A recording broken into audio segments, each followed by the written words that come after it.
Ndagushimye cyane nshuti muvandimwe dukomeza kubana kuri muyoboro wa Nathaniel Afia Bora kandi ngushimiye uburyo ki rwose mukomeje kubana nanjye munyereka urukundo kandi rwose bigenda bigaragara uko mbibona bigenda bigaragara kandi navuga ko channel iri gukura rwose kandi aho muri hose congratulations kabisa kuri mwese kubyo murimo munkorera kandi ni byiza cyane kuko birubaka kandi binyereka ko iyi channel yashyizweho kubera koko ibitekerezo byanyu. Ndabakunda cyane rero mbahaye ikaze n'ubundi twongere twibanire kandi twicare mu ishuri kugira ngo twige ku buzima bwacu tubungabunga amagara yacu kandi burya mu buzima bwa buri munsi iyo udafite amagara mazima nta n'icyo ushobora gukora ngo kigende. Nshuti rero zanjye uyu munsi wa none nashatse ko ndi busubize ibibazo mwagiye munyandikira mu makomenti ariko ni kimwe ntabwo ndi buvuge byinshi. Ndashaka kuza gusubiza ikibazo ku bantu bambajije ku kijyanye n'indwara y'ama-infection.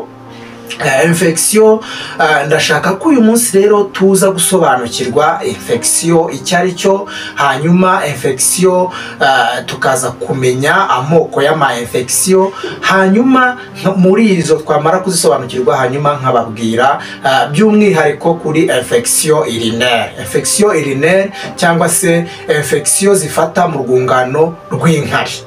Infection rero zifata mu rwungano rw'inkari turaza kuza nazo kuba arizo duhita twibandaho nyuma yo gusobanukirwa ama-infection atandukanye kuko abantu dukunda kuyitiranya n'izindi zitandukanye zibaho. Ariko uno munsi turaza no kwibanda cyane kuri infection urinaire tubashe gusobanukirwa icyo ari cyo uko ifata, hanyuma dusobanukirwe ibimenyetso byayo. Ese umuntu ayirwaye yabwirwa n'iki ko ayirwaye? Turaza kubimenya ibimenyetso byayo, hanyuma turaza no guhita dusobanukirwa ese ubundi twayirinda gute kugira ngo two kuyirwara, dore ko ari n'indwara rwose muri iyi minsi ikomeje kuzahaza abantu benshi cyane. Ni indwara rwose ikomeje kuzahaza abantu benshi cyane igitsina gore. Rwose muze kuba hafi kugira ngo mubashe kumenya ese indwara twayirwanya gute, twabwirwa n'iki ko tuyirwaye. Hanyuma rero kuri ya gahunda nziza dusanzwe dufite ndaza no kubiza guhita mvuga n'umuti. Ese wowe uyirwaye wayivura gute kugihe itarakurenga? Ese kugihe itari yagera ku rwego rwo kuba yakwangiza n'ibindi bice by'umubiri, ese wahita uyivura gute? Ese uwo muti ntabwo biraba bisobanuye ko uwo muti ari uwo kukuvura gusa, ahubwo ni n'uwo kukurinda wowe utaratangira kuzirwara. Nguhaye ikaze rero ntuze gucikwa n'iyi video kugira ngo uyirangize, kuko nyuma yo kuza kumva iyi video uzaba ushobora kwikingira cyangwa se kwivura infection urinaire kandi uzaba unashobora kumenya kwirinda bitewe no kuba uraba wamaze gusobanukirwa uko yandura. Infection rero urinaire duhise twihuta. Infection urinaire cyangwa se infection y'urwungano ifata mu rwungano rw'inkari. Turaza kwitandukanya n'andi ma-infection. Ubundi mu busanzwe habaho infection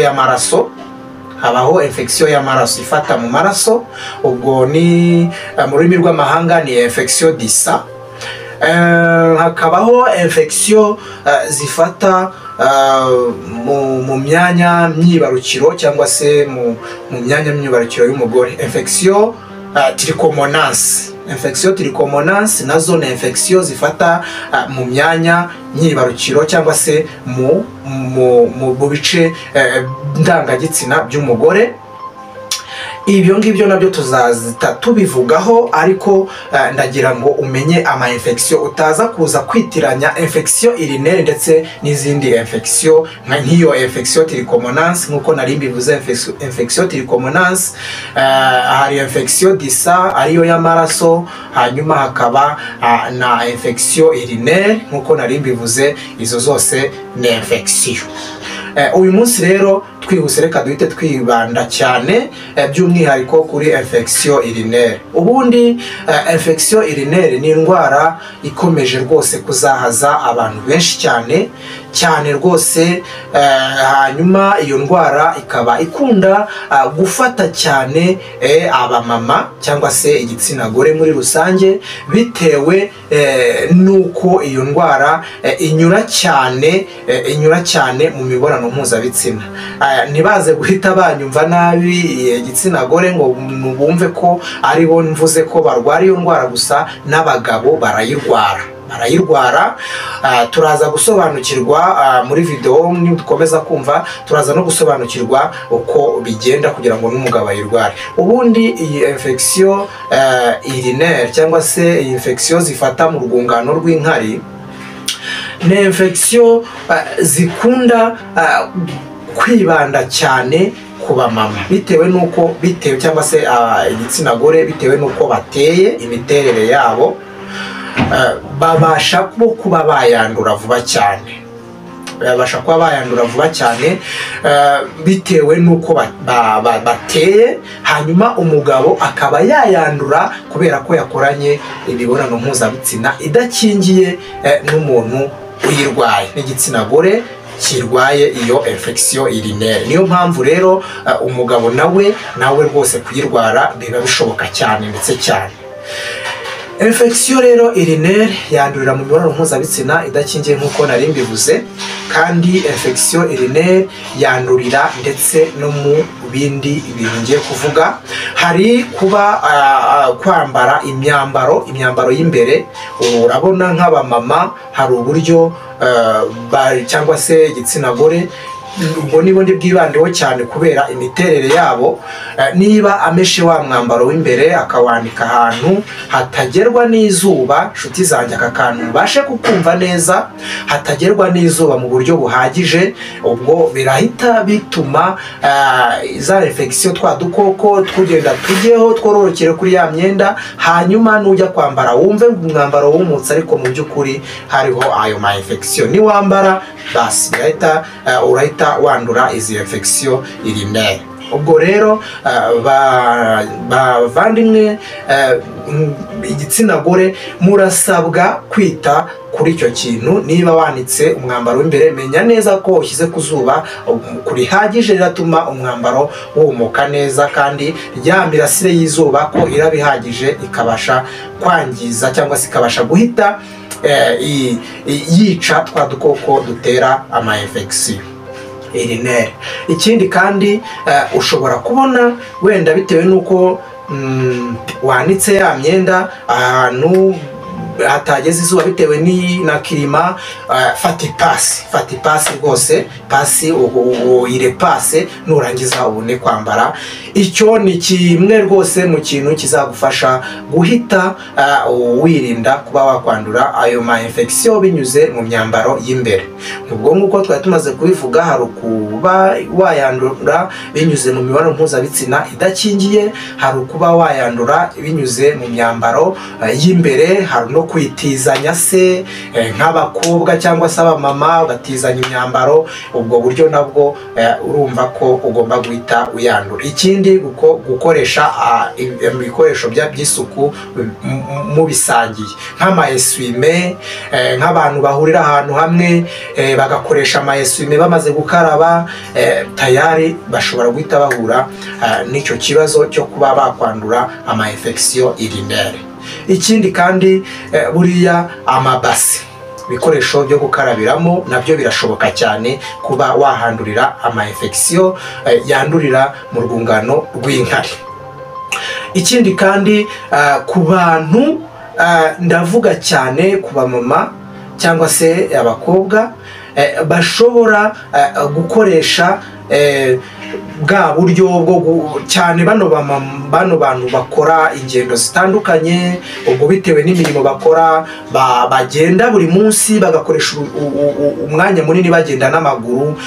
Birashoboka cyane bitewe n'imiterere, bashobora guhita bandura ama infection bitewe na rwa rugendo runini, rya vumbi n'iki, kandi ugasanga ntihabayeho n'isuku mu gihe bashoje rwa rugendo. Ibyo bintu ushobora gutera ama infection. Birasaba ko ko abantu bagira isuku kuri ya myambaro y'imbere, bakayigirira isuku, bakayanika ahantu heza, bakirinda gutizanya ibikoresho, amabasi yo gukarabiramo ndetse n'amayesume yo kwihanaguza kugihe barangije koga. Ikindi mu matuwarete rusange, amatuwarete rusange abantu babiriwemo, aho naho ushobora kuhandurira ama-infection mu buryo bwihuse cyane. Ibyo ni bimwe mu bintu bishobora kugutera infection urinaire. Infection urinaire rero nkuko byumvise umaze kumva aho zandurira, rero ziragenda zikangiza umuyoboro ujyana inkari, wa muyoboro ujyana inkari. Mu kuwangiza uragenda ugasa nkaho mw'imbere hababutse, muri kwa kubabuka rero ubwo ndagira ngo duhite tugera ku bimenyetso, cyangwa se ukagenda ukabasha kwangiza vesi ni uruhago rw'inkari, hanyuma ugatuma ubwo duhita dutangira ku bimenyetso, bigatuma uhora wumva ushaka kujya kwihagarika buri kanya, ukumva ushaka kujya kwihagarika buri kanya.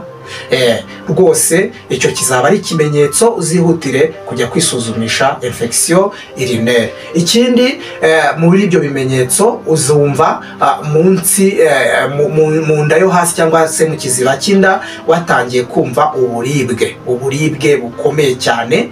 Icyo gihe uzamenye ko watangiye kurwara infection urinaire.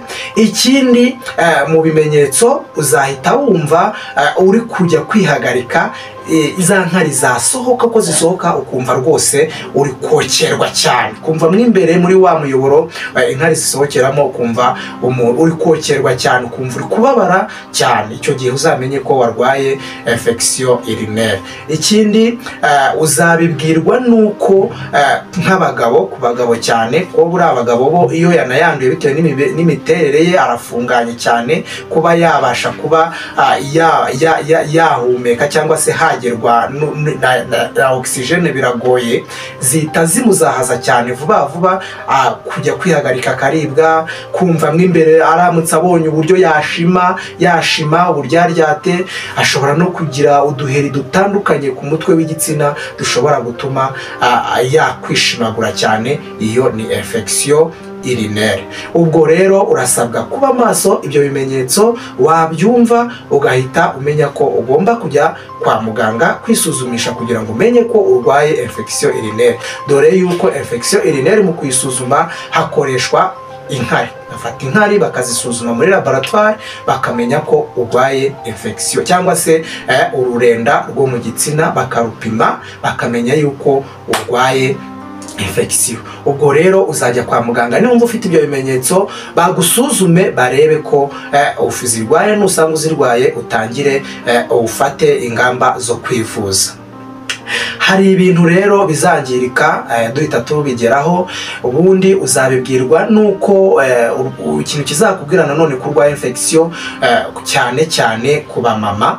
Infection urinaire uzabibwirwa nuko utangiye kubura ubushake bwo gutera akabariro cyangwa se gukora imibonano mpuzabitsina, bitewe nuko uzatangira kubura icyo bita amavangingo. Amavangingo rwose azagabanuka cyane, kubera ko ya misemburo nka za gonadotropine ni imisemburo ibishinzwe gutuma umugore yiyumvamo ko akeneye gukora imibonano mpuzabitsina, izagabanuka, ari nayo ituma rero habonekaho ya mavangingo. Izagabanuka cyane kubera ko uri gutinya, hazaba harabanje kuzamo ka kabazo ko gutinya ko bitewe na bwa ububabare uba ufite, kubera mu ububabare ugira igihe uri gukora imibonano mpuzabitsina n'uwo mwashakanye, uzatangira kumva ufite ubwoba, ugize akantu kako kubera ko bikubabaza, hanyuma na ya misemburo nayo igabanuke, bihite bitangira gutuma wumva ubwo bushake ububuze, hanyuma bishobora guteza n'impyiko.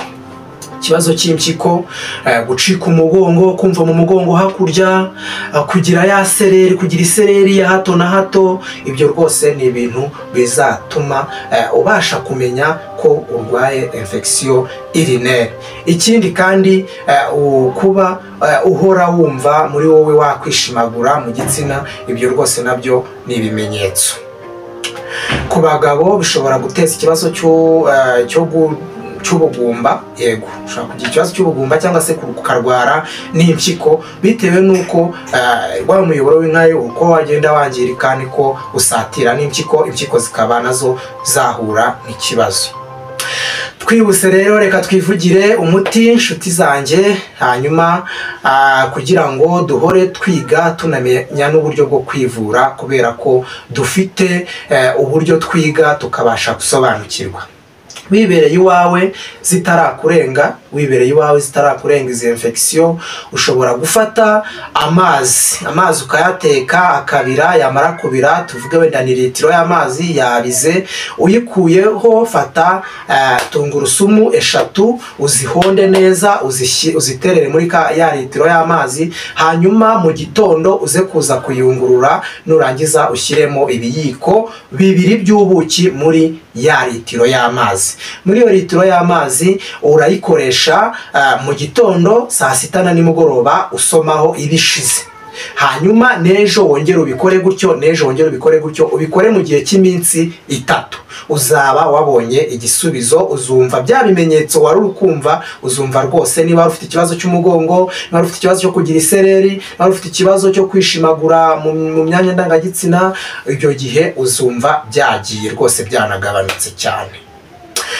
Ikindi kintu ushobora guhita wifashisha nyuma yo gukoresha uwo muti, uzafate n'ubundi amazi uyateke, namara kubira uzafata n'ubundi niba bitewe n'igifu, ushobora kuba urwaye igifu, tungurusumu wenda uzirya zikakumera nabi, ntuzazishyiremo, ahubwo y'amazi uzayafate, namara kuba akazuyazi ushyiremo ibiyiko muri ya litiro y'amazi, ntuzarenze 3, hagati ya 2 na 3 uzabishyiremo bitewe n'ubuki ufite, kandi uzibande ku buki bw'ubunyarwanda, uzashaka ubuki bwiza bw'umwimerere.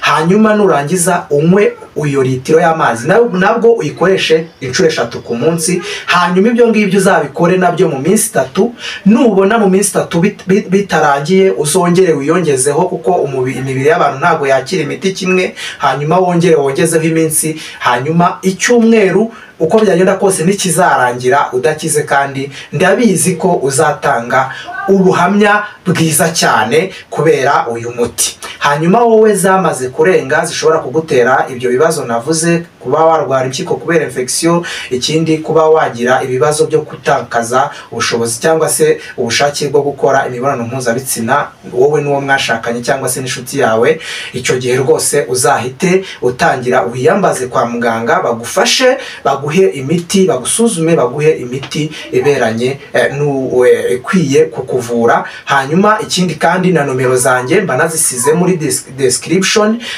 ugomba kuzireba ukamamagara ukangisha inama, nanjye nkaba naguha ubundi bujyanama bwihariye.